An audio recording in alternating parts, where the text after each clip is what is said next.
As we have completed with the step 10, that is the assign the frame load, which we applied on this beams and the columns, beams, that is the wall load, okay, using the IS codes.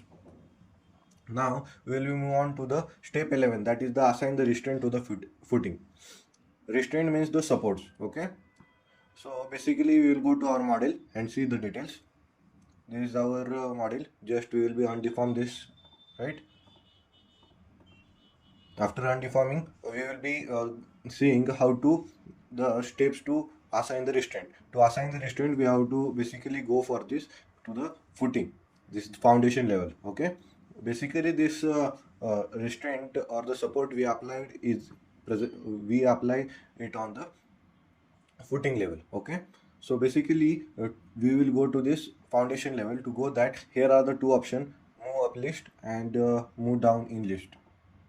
Just click on it and you can see that we are moving down to our foundation level. After coming on this foundation level, just we will be selecting it in the form of the one story. It must be selected in the form of one story. Just select and drag, and you can see that all the details are being selected of this footing.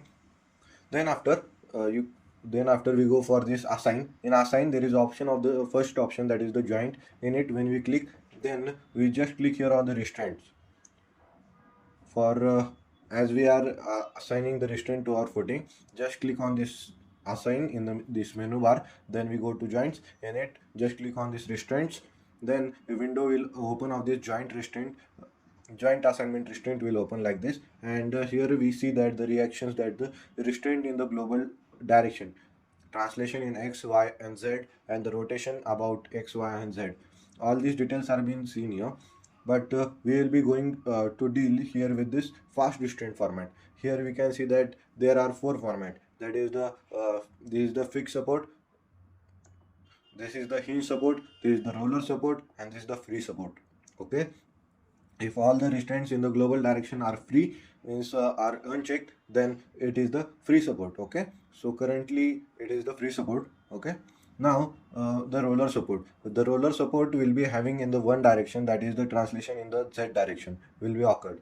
Then the hinge support will be formed in the translation in the x, y and z direction.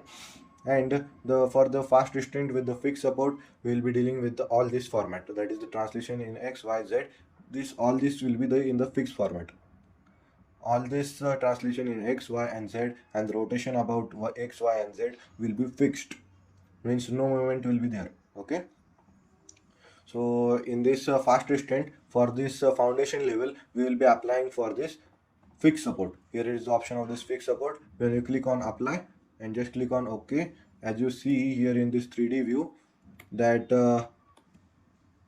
all these details will be applied. Okay, just right click, you can see that the restraint are being applied in the ux, uy, uz, and the rotation about x, y and z are being applied. Okay, means it is the fixed support. Okay, like this we apply the restraint to our footing.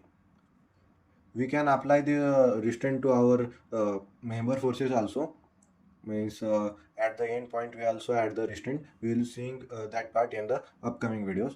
For now, how to assign the restraint to our footing, just select all of this and then just go to our assign. In assign, go to say joints. You need to go for the restraint. After clicking on this restraint, just choose here the option of the fast restraint. You need to choose here as the fixed support and just click on apply, and all this reaction will be in the form of the fixed support. When you right click on it, you can see that the all the restraints have been applied here. Okay, just click on OK, and that's it for this applying restraint to our footing.